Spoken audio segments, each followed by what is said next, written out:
कृष्ण जन्माष्टमी है। आज के दिन न जाने कितने हजारों लाखों करोड़ों वर्ष पहले एक महापुरुष का जन्म हुआ था और उस महापुरुष को हम अपने जीवन में भगवान कृष्ण के नाम से जानते हैं। और भगवान कृष्ण के अनेकों पहलू हमारे सामने हैं। सूरदास जी ने उनके बचपन की बात कही है कि कैसे शरारती थे, कैसे वो अपने साथियों को लेकर मक्खन जो माता यशोदा रखती थी बचा कर निकाल कर उसे खा जाया करते थे, दोस्तों में लुटा दिया करते थे। और शायद यही कारण रहा होगा कि उनके दोस्त भी बहुत थे, क्योंकि जो दोस्त दूसरों को खूब खिलाता पिलाता है उससे लोग दोस्ती कर ही लेते हैं। और इसके अलावा रास्ते चलती लड़कियों का जो मक्खन दूध दही बेचने के लिए शहर में जाया करती थी, उनसे छेड़छाड़ करना, उनकी हंडिया फोड़ देना, उनका मक्खन लूट लेना, ये तो भगवान कृष्ण के बचपन की बहुत सी ऐसी घटनाओं में आता है जिसका लोग वर्णन करते हैं। इसके अलावा कई बार आता है कि गांव की लड़कियां जमुना पर नहाने के लिए जाती, कपड़े उतार कर नहाती तो उनके कपड़े उठा कर ले जाया करते थे। गांव में कोई लड़का ऐसा हो जो लड़कियों के कपड़े ले जाए और नंगे रह जाए लड़कियां, तो उसे सब गुंडा और बदमाश सिखाएंगे। आगे हम जाते हैं तो बहुत सारी घटनाएं भगवान कृष्ण के जीवन से मिलती है। एक बार बहुत बाढ़ आई, तमाम देश तमाम एरिया बाढ़ में बुरा हाल हो गया और कृष्ण ने अपने साथियों के साथ जुटकर एक एक आदमी को उस बाढ़ से निकाला और जो पानी में फंस गए थे उन्हें ले जाकर गोवर्धन पर्वत पर आश्रय दिया। हमारे यहाँ भी बाढ़ आती है, छोटे छोटे इलाकों में बाढ़ आती है। वहां के सरकारी अफसर कई महीने पहले तैयारियां करते हैं, नाव इकट्ठी करते हैं, बांस के टट्टर बनवाते हैं, चने बनवा कर रखते हैं, जिससे बाढ़ में जो लोग परेशान हो जाते हैं उन सबको वो चीज मुहैया कर सके। और उसके बावजूद भी रोज हम अखबारों में सुनते हैं कि सरकार की मदद बाढ़ पीड़ितों के लिए पर्याप्त नहीं रही। लेकिन भगवान कृष्ण अकेले ही उस बाढ़ में इतनी मदद अपने साथियों से किए कि लोग आज भी कहते हैं कि उन्होंने गोवर्धन पर्वत को अपनी उंगली पर उठा लिया। इतनी मेहनत की जिससे हम कहते हैं कि उन्होंने पहाड़ उठा लिया। भगवान कृष्ण के जीवन के अनेक रंग हमें देखने को मिलते हैं और उनमें से एक रंग था कि उन्होंने महाभारत का इतने बड़े युद्ध का संचालन किया और उसमें सारी दुनिया से जितने आदमी थे वो सारे आमने सामने इकट्ठे हो गए और सारों को ही मरवा डाला, किसी को छोड़ा नहीं। क्योंकि कहते हैं कि महाभारत की लड़ाई के बाद दुनिया की हालत ऐसी हो गई थी कि सब अच्छे आदमी मारे गए, बहुत नाकारा कुछ लोग घायल अवस्था में, विधवाएं औरत रह गई, ज्ञान विज्ञान जितना था वो सारा लुप्त हो गया और जितना विकास हुआ था वो सब विनाश की ओर चला गया। और कहते हैं कि उस सारे युद्ध को प्रेरणा देकर कराने वाले भगवान कृष्ण थे। और सारी बात छोड़ दो, जब लड़ाई के मैदान में दोनों तरफ की फौजें इकट्ठी हो गई तो अर्जुन जो उस लड़ाई में मुख्य था वो कहने लगा मैं तो लड़ाई नहीं करूंगा। बहुत जिद की। भगवान कृष्ण ने अपनी सारी शक्ति लगाकर, बुद्धि लगाकर उसे प्रेरित किया कि तुम लड़ाई करो। अगर मान लो उस वक्त वो 1 मिनट के लिए चुप कर जाते तो लोगों का ख्याल है ये शायद लड़ाई न होती। और इन सारी बातों को जब हम देखते हैं भगवान कृष्ण की, तो कई बार लोगों के मन में ख्याल आता है ये कैसा संत था, कैसा महापुरुष था, और लोग उसे क्यों मानते। एक बार मैं जर्मनी में था, मैंने जब ये बात कही तो वो कहने लगे भगवान कृष्ण ही सारी महाभारत के युद्ध के प्रेरक थे। ऐसा आदमी जो कि मानवता के खून का इतना प्यासा हो उसे आप भगवान कहते हैं। मैंने कहा आपने कभी किसी भी धर्म पुस्तकों को ध्यान से पढ़ा नहीं, क्योंकि इस दुनिया में जो भी होना है वो तो परमात्मा ने पहले ही रच कर रख दिया।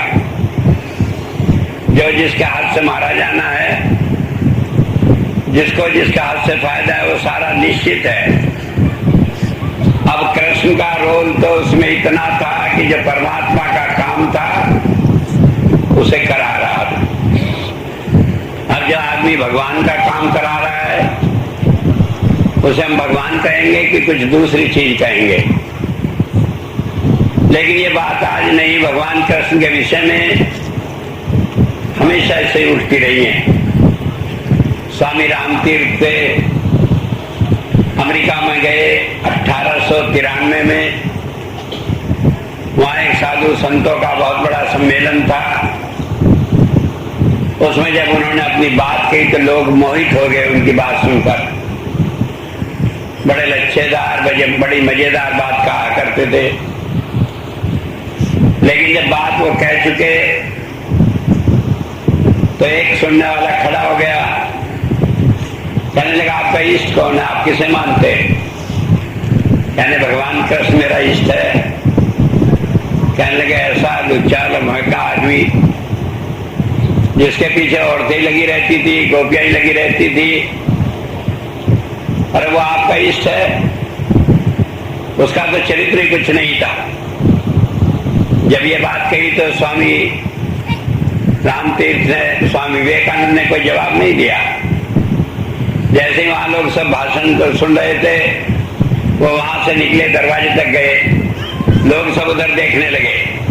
वहां से आगे गए, सब लोग पीछे पीछे चलने लगे। उनके बहुत सारी मेन ऊंची ऊंची एड़ियों की जूतियां पहनी थी, वो भागी भागी जाने लगी।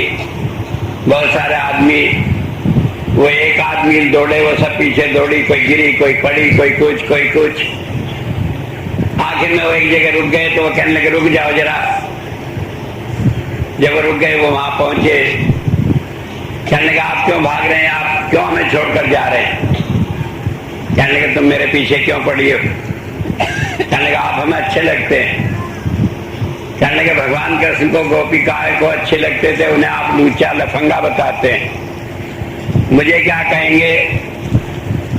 तो लोग नहीं समझते कि जब लोग कहते हैं कि संत के ऊपर दुनिया फिदा है तो उसकी किस अदा पर फिदा है ये नहीं समझते।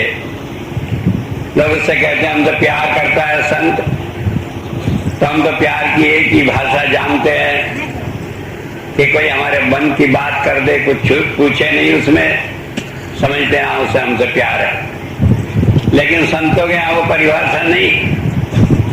संतों के यहाँ दैहिक प्रेम का कोई सवाल नहीं होता। वो तो शरीर को धारण करे हुए भी आत्मा होते हैं। और वो इस दुनिया में जो भी काम करते हैं वो आत्मा के लेवल से करते हैं। तो जब हम देखते हैं संत कोई काम करता है, वो बात समझ में आनी बड़ी मुश्किल है। मैंने बताया भगवान कृष्ण द्वापर में हुए थे। 4 युग होते हैं, सतयुग, त्रेता, द्वापर, कलयुग, और चारों युग मिलाकर 1 करोड़ साल से अधिक हो जाते हैं। और इस तरह से 72 जब चतुर्युगी बीत जाती है तो 1 मंतवर होता है। और ऐसे ऐसे 6 मंतवर बीत चुके हैं जब से दुनिया बनी। 2 अरब साल हो चुके। तो हमें यूं भी मालूम नहीं कि भगवान कृष्ण कौन सी चतुर्युगी में हुए थे, लेकिन अगर हम मान लें बिल्कुल आखिरी में ही हुए होंगे तो भी 20, 30, 40, 50 लाख साल पहले से पुरानी बात है। मैं इसलिए आपको कह रहा हूं कि इतने लाखों साल पहले वो हुआ एक संत जिसका कोई हम ऐतिहासिक वर्णन नहीं जानते।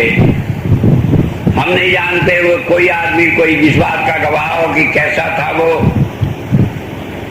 और उस जमाने से वो सारे किस्से चले आते हैं। क्या किस्से चले आते हैं कि वो ऐसा दुष्ट भी था, और ऐसे भी चले आते हैं कि वो हजारों लाखों दिलों की धड़कन था जो उसके बिना 1 मिनट के लिए भी जिंदा रहना भी मुश्किल समझते थे। वो ऐसा था कि जिसके लिए लोगों ने अपने प्राण दे दिए और उसकी बात को टाल नहीं सकते थे। ये दोनों बातें आज तक हम उसी तरह मानते और सुनते चले आए हैं। ये बात समझ लेने की कि जब हम किसी भी महापुरुष का गुणगान करते हैं, ऐसा वर्णन करते हैं, तो बिल्कुल भगवान के रूप में दया का रूप ही बनकर आए थे। लेकिन उनके जमाने में लोगों ने उन्हें मामूली इंसान भी कभी नहीं समझा, और कई दफे बड़ा उनके साथ बुरा बर्ताव भी किया। और वो सारे बर्ताव को रहते हुए भी, देखते हुए, सुनते हुए भी उन्होंने मनुष्य के लिए अपने प्यार में कभी कमी नहीं की।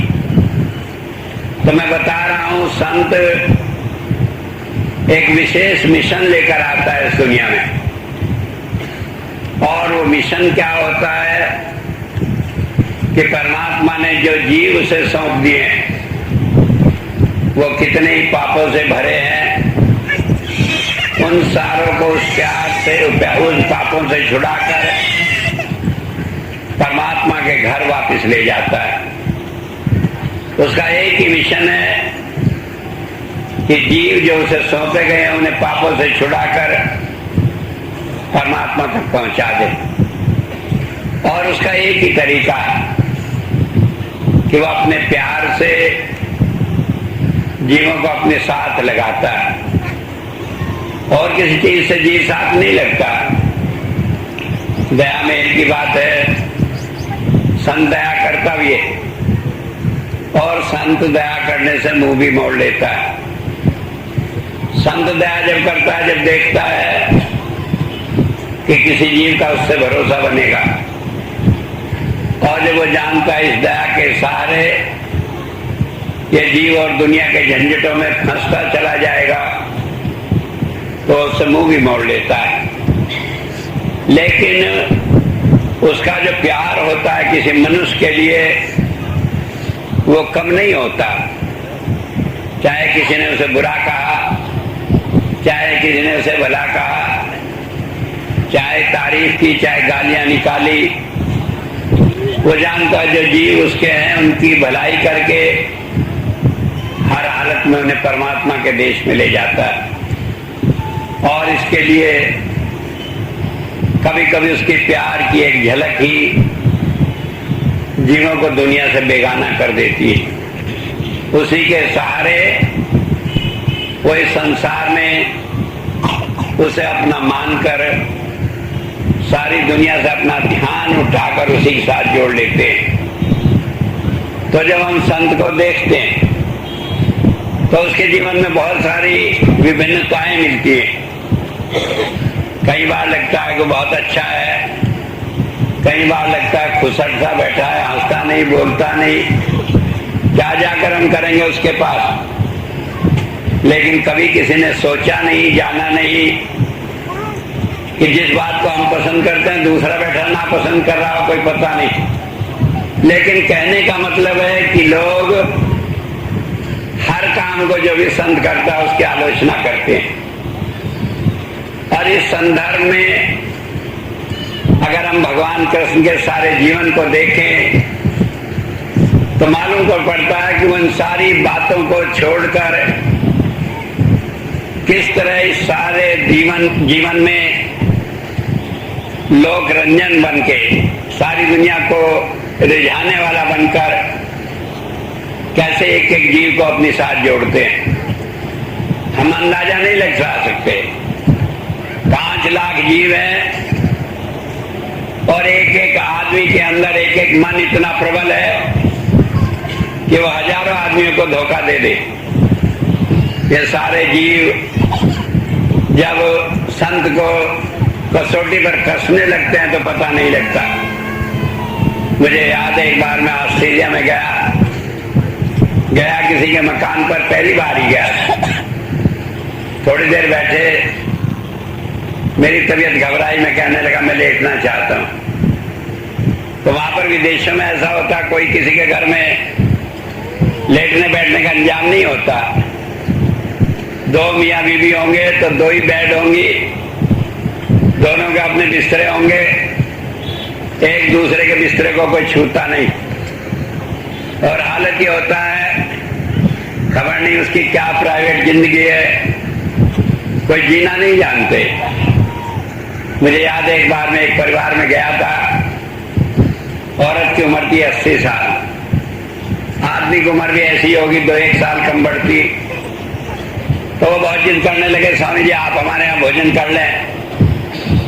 मैंने हाँ कर दिया, अच्छा उधर से निकलूंगा वो भोजन कर लूंगा। हमारे साथ 3 आदमी और थे। अब उस औरत को चक्कर पड़ा, कहने के स्वामी जी क्या खाएंगे, कैसे खाएंगे, बता दिया। कहने के मैं कैसे बनाऊंगी। मैंने कहा तुम 80 साल की हो गई, बनाती खाती तो होगी। कहने का 2 आदमी का खाना बनाना आता है, उससे ज्यादा नहीं।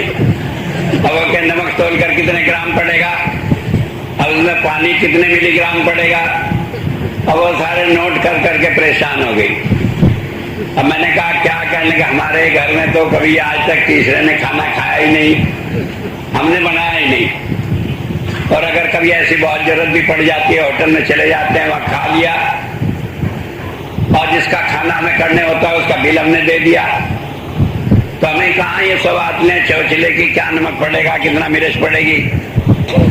और कई बार वो आश्चर्य होते हैं कि हमारे यहाँ इतने इतने आदमियों का खाना इकट्ठा बन जाता है, नमक मिर्च कैसे ठीक रहता है। जब वो सुनते हैं कि आप भाई 20,000 आदमियों के लिए कढ़ी एक उसमें बनाई गई कढ़ाई में, और उसमें नमक ऐसे बिना तोले अंदाजे से डाला, तो कहते हैं कमाल है भाई, कैसे लोग जानते हैं। तो मैं बता रहा था ये सा हाल होता है। तो मैं जिसके घर में था ऑस्ट्रेलिया में, मैं कहने लगा मेरी तबीयत ठीक नहीं, मैं लेटना चाहता हूँ। बड़े संकोच से उसने अपना बेडरूम खोल दिया।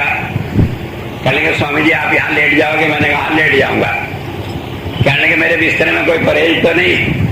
मैंने कहा जब तक अकेला लेटा हूं तब तक तो कोई परहेज नहीं। मैं लेट गया आराम से, 10 मिनट में उठा, फिर हम चलने लगे तो औरत आंसू भर लाई, रोने लगी दहाड़ देकर।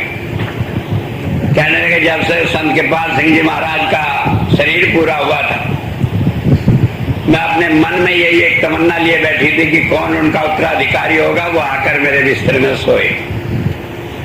मैंने कहा तुमने ऐसा इम्तिहान क्यों लिया। कहने मैं जानती थी कि कोई संत किसी के बिस्तर में सोएगा ही नहीं, अब वो मेरे मन की जानता होगा तो मेरी बात भी पूरी करेगा। तो मैं बता रहा हूं कि अजीब अजीब बातें होती हैं।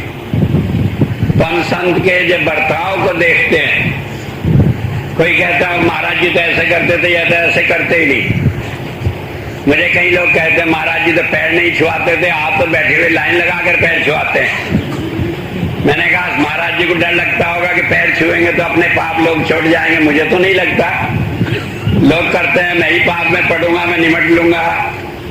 कम से कम जो अरमान लेकर आए हैं वो घर वापस तो न जाए कि हमें बात करने का, पैर छूने का भी मौका नहीं मिला।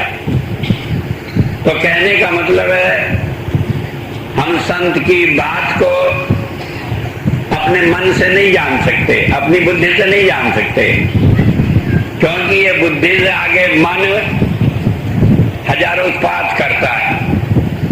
और ये उसके जितने शिष्य होते हैं, मान लीजिए मेरा ही सवाल हो, 5 लाख शिष्य हैं और एक एक आदमी का मान 1000 उत्पात करे तो 1000 को 5 लाख से गुना करो तो देख लो इतने उत्पात को जो बर्दाश्त करेगा वो क्या करेगा क्या नहीं करेगा कुछ अंदाजा नहीं लगता। तो इसलिए जब हम भगवान कृष्ण के जीवन से ये देखते हैं कि उनके जीवन में ऐसी बहुत सारी बातें जो हमारी बुद्धि के हिसाब से ठीक नहीं बैठती, तब ये सोचें कि उसमें कोई रहस्य है, हमारी बुद्धि उसे समझ नहीं पाती, उससे बाहर।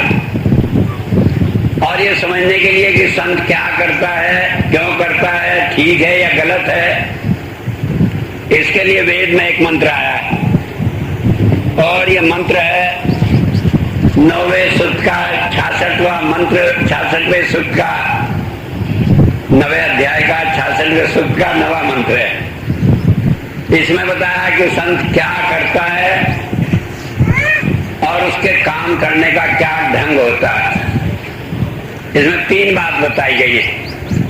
हम उन 3 बात को देखें कि जब संत उन 3 बात को कर रहा है तो वो कैसे कर रहा है, क्यों कर रहा है, हमें गलत लगता है, ये सही लगता है तो उस बात के ऊपर न जाएं। पहली बात बताई है अग्नि आयुषी पवसः। अग्नि कहते हैं अग्नि को और ये संत के लिए आया है। मैंने बताया परमात्मा के ज्योति, नाद और सोम के 31 रूप हैं और संत साधना करके उन रूपों को अपने अंदर धारण कर लेता है। तो ये जितने 31 रूप हैं वेद में संत को भी उन्हीं रूपों से बयान किया है। जैसे अग्नि रूपी प्रकाश है तो संत को अग्नि कहा है, जैसे उषा का प्रकाश है तो संत को उषस कहा है, जैसे चंद्रमा का प्रकाश है तो संत को चंद्रमा ही कहा है, जैसे सोम की धारा परमात्मा का रूप है तो संत को सोम कहा है। तो यहाँ बताया है कि संत को कि वो अग्नि रूपी संत। क्यों अग्नि रूपी संत? क्योंकि फल के रूप में संत का दर्शन न लिख दिया हो, हम संत का दर्शन नहीं कर सकते। मेरे हुजूर संत कृपाल सिंह जी महाराज कहा करते, एक बार आए वो विदेश से, जिस दिन लोगों को खबर लगा करीब 6-7 हजार आदमी आश्रम में इकट्ठे हो गए।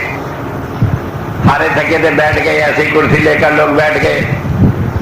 कहने लगे भाई आप लोग समझते होगे आप यहाँ मेरे दर्शन को आए, आप में से एक भी दर्शन को नहीं आया। मैं एक एक को कान पकड़ कर लाया हूं। अब लोग कहेंगे हम घर से आए, खर्चा करके मन का पता लगाया, महाराज जी ने सारा ही चौपट कर दिया। कहने लगा आए हम बताया कि मैं लाया हूं। लेकिन वास्तविकता यही है, जब तक संत हमारे अंदर प्रेरणा नहीं करता हम जान नहीं सकते उसके दर्शन को। हम अपनी बुद्धि से लाख कोशिश कर लें, हम उसका दर्शन पा नहीं सकते। और जब वो प्रेरणा करता है तो सारे काम अपने आप बनते चले जाते हैं, जिसका कोई ठिकाना नहीं। मुझे याद है एक बार कैराना एक जगह है, वहां पर मैं नगर पालिका में सर्विस में था। एक दोपहर में 1 बजे, गर्मी का मौसम था, ऐसे दफ्तर में बैठे बैठे मन करा महाराज जी के दर्शन हो जाए। अब कैराना जहाँ एक सत्संगी भी नहीं, वहां महाराज जी के कहां से दर्शन हो। अब मैं वहां से अपने दफ्तर से उठा और वहां एक मेन जीटी रोड पास होती है तो उस पर सड़क पर आ गया। वैसे काम तो मेरा यही था कि लोगों के मकान के नक्शे देखना, पास करना, ये करना, तो कोई बड़ी बात तो नहीं थी वहां जाना। मैं वहां खड़ा था तो देखा महाराज जी कार से जा रहे थे और कार बड़े धीरे धीरे चल रही थी। तो कोई किताब पढ़ रहे थे, मैंने देखा, उन्होंने देखा, हाथ जोड़े, वो निकल गए। अब बाद में मैंने तारीख तो नोट थी, उनका ड्राइवर था राम स्वरूप, उससे पूछा भाई महाराज जी उस दिन गए थे वहां? कहने लगा हाँ वैसे तो वो जाते हैं जब देहरादून तो जाते हैं दूसरे रास्ते से, लेकिन उस दिन कहने लगे मैं पानीपत के रास्ते से चलूंगा।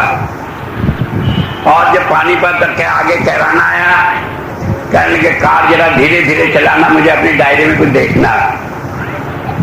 अब आप ये समझ लें कि पानीपत के रास्ते चलूंगा, डायरी में देखूंगा, ये सब क्या है? वो जानता है कि हमारे मन में क्या है और उसे पूरी करने के लिए वो इसी तरह के सारे काम करता है। मैंने पूछा पहले भी कभी गए? कहने के पहले कभी नहीं गए उस रास्ते से। तो कहने का मतलब है कि संत क्या करता है, क्यों करता है, इसका हम अंदाजा नहीं लगा पाते।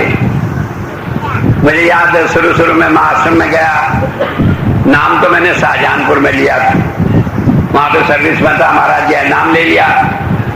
तो पहली दफे हम भंडारे पे गए, तो भंडारे पे उन दिनों 1000-2000 आदमी आश्रम में आते होंगे। अच्छा हम लोग गए तो जब पहली बार गए तो कहने लगे खाने के टाइम लंगर छक लो जी।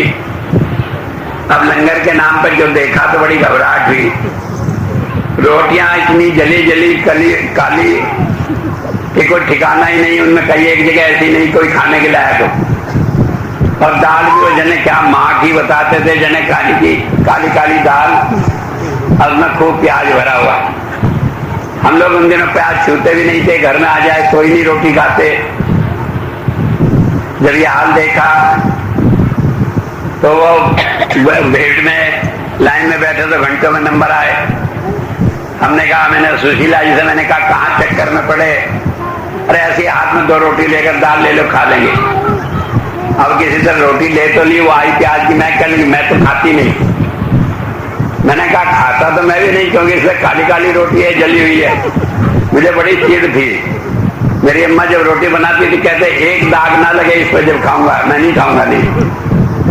मैंने कहा लेकिन प्रसाद है, कल प्रसाद है तो इसका मतलब ये खा लो जली हुई रोटियां, ये खा लो प्याज की रोटियां। मैंने कहा मत खाओ, लेकिन मैं तो यही खाऊंगा। मैं चुपचाप अपना ध्यान ऊपर करा, दोनों रोटी खाकर आराम से मैंने कहा वो तो हो गया। अब वो कहने लगी चलो मुझे कहीं बाहर ले चलो, खाना खिलाओ। मैंने कहा ये मैं नहीं करूंगा। गुरु के दरबार में आकर जाए हम होटलों में खाना खाने, ये नहीं होगा। जब यहां से जाएंगे तब कहीं जाकर खाना खा लेना, 1 दिन 2 दिन, जब तक रहना है जब तक तो यही खाना है। अपने आदत थी बड़ी जल्दी रूठ जाया करती, रोज आकर जाकर एक कमरे में बैठ गई। अब जब कमरे में बैठ गई मैंने कहा बैठ जाओ, मेरा क्या?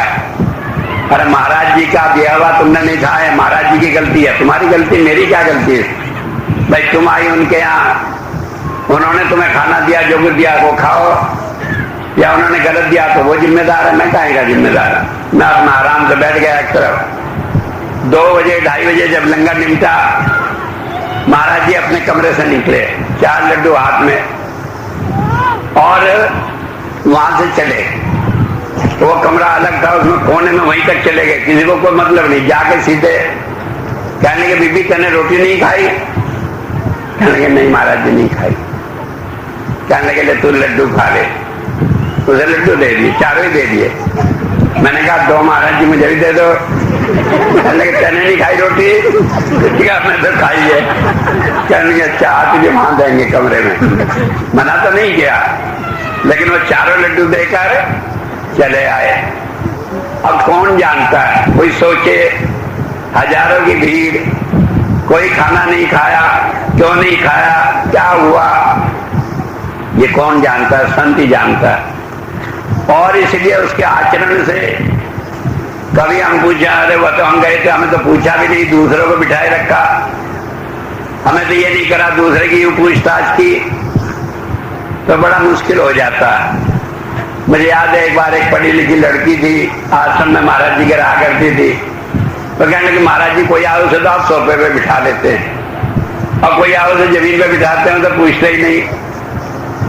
कहने लगे संतों के यहाँ भी ऐसा भेदभाव चलता? कहने लगे नहीं, संतों के यहाँ भेदभाव तो नहीं चलता, लेकिन सबको संग बनाने के लिए अलग अलग रास्ता उन्हें अपनाना पड़ता है। जिसमें जितनी गंदगी है, गलाजत है, उसके लिए उतनी सफाई करनी पड़ती है। तो मैं बता रहा था आज के दिन के हिसाब से भगवान कृष्ण के जीवन में हम देखें कितनी विसंगतियां हैं, कितना विभिन्नता है कि सारी जिंदगी आदमी समझ नहीं पाता। और यही कभी हम भी नहीं समझ पाते और इससे कभी कभी संत के साथ लगने में बड़ी दिक्कत हो जाती है, क्योंकि हमारा मन कहता है, कहने लगा हम जाते हैं वहां कोई पूछता ही नहीं, हम जाते हैं हमारा कुछ होता ही नहीं, औरों को तो ऐसी बात होती है, औरों को चाय भी पिलाते हैं, प्रसाद भी देते हैं, हमें पूछा ही नहीं, पानी को भी नहीं पूछा। तो ये सारी चीजें क्यों होती है? जो इन बातों को लेकर ही वहां जानता है उसे पूरा करके उसे भी लाते हैं उसी लेवल पर कि भाई ये तो बात ठीक हो गई, तुम्हारी ये बात पूरी हो गई, तुम संत का इम्तिहान लेना चाहते थे। लेकिन आगे ये सब नहीं चलेगी, क्योंकि वजह है कि अगर हम संत का इम्तिहान लेना चाहते हैं तो फिर संत हमें भी इम्तिहान तो लेता ही रखता, तो फिर हमें भी लगाता है। अरे क्या है नाम उसका लेने, वो हमारा ले, आसानी से दोनों के काम बन जाए, तो ये काम बड़ा मुश्किल है। लेकिन इस सारी प्रक्रिया में कि वो हमें किस तरह अपनाता है और कैसे वो हमारे सारे काम करता है। वेद ने एक बात कही और उसने कहा सुवोजम इसम चैन, कि वो संत इस सारी चीज के साथ साथ हमें अंतर में भजन बनाकर, वो रोशनी देकर, वो नाद सुनाकर हमारी आत्मा को भोजन देता है। जो आदमी साधना के रास्ते पर लगता है, दुनियादारी के नातों से तो चाहे वो कितना ही दिक्कत मालूम करे, लेकिन अंतर में उसकी आत्मा तृप्त रहती है। अंतर में उसे मालूम पड़ता है कि भाई मैं संत के बिना रह नहीं सकता। कई बार हमें मालूम नहीं पड़ता। एक बार जर्मनी में था, हमारे घर में एक आदमी रह रहा था। अब वो आदमी बड़े अजीब टेस्ट का आदमी था। वो पत्थर का काम करता था, पत्थर तराश कर बेचता था, और जो आदमी पत्थर को रगड़ घिसकर तैयार करता होगा वो कितना कठोर हृदय का होगा, ये भी सोच लें। लेकिन उस सब के बावजूद कोई पता नहीं क्या है, उसे ये नहीं मालूम कि स्वामी जी कब आए कब गए, 10-10 दिन हो जाए वहां रहते हुए भी नमस्ते तक को नहीं आता। एक दिन ऐसी बात हो गई और आकर कहने लगा कि आज मैं बहुत परेशान हूं। मैंने कहा क्यों परेशान हूं? कहने के कल रात से मुझे धुन आनी बंद हो गई। मैंने कहा अब तक? कहने का अब तक कोई दिन ऐसा हुआ ही नहीं जब धुन ना आती। मैंने कहा इसीलिए तुम इतने मस्त रहते थे कि ना नमस्ते करने की जरूरत, न पैर छूने की जरूरत, क्योंकि तुम्हारा आत्मा का भोजन तो तुम्हें मिल ही रहा था। दुनियादारी से हमारे मन का अभिमान चाहे पूरा होना हो, हमने जाके दिखावे को गुरु के पैर छुए या नहीं छुए, लेकिन उसकी दया में उसका वो आनंद तो उसे मिल ही रहा है। तो वेद कहता है कि संत एक एक जीव को नाम के साथ जोड़कर उससे तृप्त रखता है। अगर जीव किसी तरह इस संसार में तृप्त हो सकता है, रहता है, तो वो अंतर में वो नाम के साथ ही रह सकता है और किसी चीज से नहीं रहता। जब भगवान कृष्ण ने उद्धव को भेजा गोपियों को समझाने के लिए, उन्हें सारी बात बताई, कहने के ऐसे भजन करो, ये मिलेगा वो मिलेगा। कहने के उद्धव ये तो सारी बात ठीक है, लेकिन इन आंखों को जो आदत पड़ गई है उस छवि के निहारने की, ये बात और किसी चीज से तृप्त नहीं होती। तो जब हमारी आत्मा को अंतर के रस की आदत पड़ जाती है, फिर दुनिया की बाहरी चीजों से कोई फर्क नहीं पड़ता। और इसी के सहारे संत में दुनिया से अलग करता है। जहां हमारा मोह फंसा हुआ है उससे अलग करता है अंतर में नाम की धारा देकर। तो दूसरी बात बताई कि संत हमें अंतर में सहारा दिए रखता है।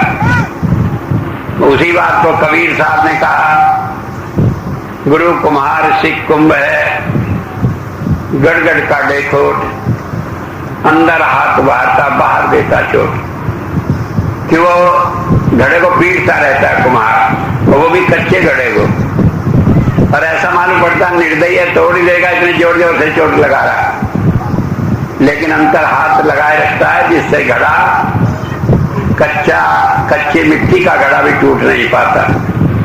तो इसी तरह संत हमें अंतर में सहारा दिए रखता है, किस बात का? नाम का। जो संत है वो हमें बाहर की चीजों से संतुष्ट करके नहीं फुसलाता। कई बार हम संत के पास जाते हैं, क्या हमें कोई चमत्कार दिखा दो? मैंने कहा चमत्कार कितने दिन ठहरेगा, अब दिखा दिया, अगले टाइम फिर वही सारी बातें शुरू हो जाएंगी। चमत्कार से आदमी का मन नहीं मानता। मन कब मानता है? जब अंतर में रस की धार मिल जाए तो मन मानता है। और तीसरी बात बताई, आरे बादस बिच्छुना। संत को बताया कि वो सुंदर है, वो हमारे कल्याण के लिए मनमोहक है। उसके बावजूद ये न सोचे कि वो बड़ा निष्ठुर है, परवाह ही नहीं करता, हम मर रहे हैं उसे खबर ही नहीं। कई आदमी आते ही पहले कहते हैं, पहले हम तो आना चाहते थे, आपने हमें भुला दिया। मैंने कहा चलो भाई मैं भुला दिया, तुमने तो याद करा, तुम क्यों नहीं आ गए? तो बात ये समझ लेने की, अगर वो भुलाता तो हम आज ही कैसे आते। लेकिन सवाल इस बात का है कि वो देखता है कि कब और किस तरह हमारे ये जो कर्म जो हम लेकर आए उन्हें भुगतवाए। कई बार पास रखकर, कई बार दूर रखकर उन्हें उस सारे कर्मों को भुगताना पड़ता है। महाराज जी कहा करते थे कि वो लंबी रस्सी छोड़ देता है, घोड़ा आता अब मैदान में छोड़ दें तो बांध तो देते हैं, लेकिन रस्सी लंबी कर देते हैं कि जाज तक चुग ले, चढ़ ले, जहां तक घास चाहे, अभी छूट है थोड़ी। तो इन कर्मों को भुगतान कराने के लिए वो करता है, लेकिन कभी वो हमें अपने से अलग नहीं करता। हम भूल जाए वो भूलता नहीं, हम छोड़ जाए वो छोड़ता नहीं। हम संत को 1000 गालियां निकाल लें, फिर भी वो जब मौका लगता है प्यार से, मोहब्बत से, वो हमें साथ लगाकर हमारे सारे कर्मों का भुगतान कराकर हमें रास्ते पर लगाए रखता है। तो मैं बता रहा था, संत के बाहरी बर्ताव को न देखें, क्योंकि उसे तो लाखों व्यक्तियों के, लाखों मन के विकारों के अनुसार अपने को एडजस्ट करना पड़ता है। तो हम उसे ये न देखें कि वो क्या कह रहा है, क्या नहीं कर रहा है। हम ये देखें कि जहां उसकी जरूरत पड़ी वहां वो हमें मिला या नहीं मिला, जहां हमने उसे याद किया वहां उसने हमारा काम किया या नहीं किया, या जहां हमने कभी याद भी नहीं किया, भूला बैठे, वहां भी उसका सहारा हमें मिला या नहीं मिला। तो इसलिए संत के साथ हम अपनी बुद्धि से नहीं लग सकते, उसका विश्वास बुद्धि से नहीं कर सकते, उसका विश्वास करते हैं संत की दया से, जो हमें मिलता है नाम की धारा के रूप में, और जो हमें मिलता है सहारे के रूप में, जो कुम्हार घड़े को बाहर पीटते हुए अंदर हाथ से दिए रखता है। अगर ये दो सहारे हमें मिले हैं तो हम कभी टूट नहीं सकते, और इस सारी दुनिया के सफर को बड़े प्यार से, बड़े ढंग से पार कर ले जाएंगे। अगर इसका सहारा हम छोड़ देते हैं, माफ करना, पार तो फिर भी करते हैं, लेकिन फिर उतनी बात आती है कि खींच कर जाते हैं, जाना तो फिर भी साथ पड़ता ही, क्योंकि संत का एक बार आप साथ पकड़ लें तो टूटी न टूटे, छोड़ी न छूटे, माधव ऐसी खींचतनी। फिर वो हमारे को छूटने हमारे बस का नहीं। हम लाख कोशिश कर लें, ना संत हमसे छूटता है, ना वो हमें छोड़कर जा सकता है। फिर तो उसके साथ ही जाकर जब तक परमात्मा में नहीं मिल जाते, उससे पीछा छूटता नहीं। और मैं कहूं इसलिए सोच समझकर संत को करो, तो यदि हमारे बस की बात नहीं, क्योंकि जिस पर मोहर लगी है उसे तो संत की शरण में आना ही, वरना तो कोई भी ना आए। क्योंकि जब हम संतों की कई बार बात सुनते हैं तो कौन हिम्मत करेगा संत के पास आने की, कौन हिम्मत करेगा अपनी बुद्धि से अपने सारे मन के अरमानों को एक तरफ रखकर केवल एक गुरु की बात पर चलने की। लेकिन इसके अलावा कोई रास्ता नहीं, क्योंकि मन बड़ा प्रबल है। इसे कोई कृष्ण जैसा छलिया संत मिले वही चल सकता है, अन्यथा मन किसी से रुका नहीं, छला नहीं। इसने दुनिया को चला है लेकिन इसे कोई रोक नहीं सका। तो मैं बता रहा था कि संत के पास रहना जब ही संभव है जब हम अपनी बुद्धि को बीच से निकालकर उसकी दया मेर के सहारे रहें, तभी हम रह सकते हैं, तभी जीवन की नौका को पार लगा सकते हैं। इतनी बात कहकर ही मैं अपनी बात को समाप्त करता हूं। अब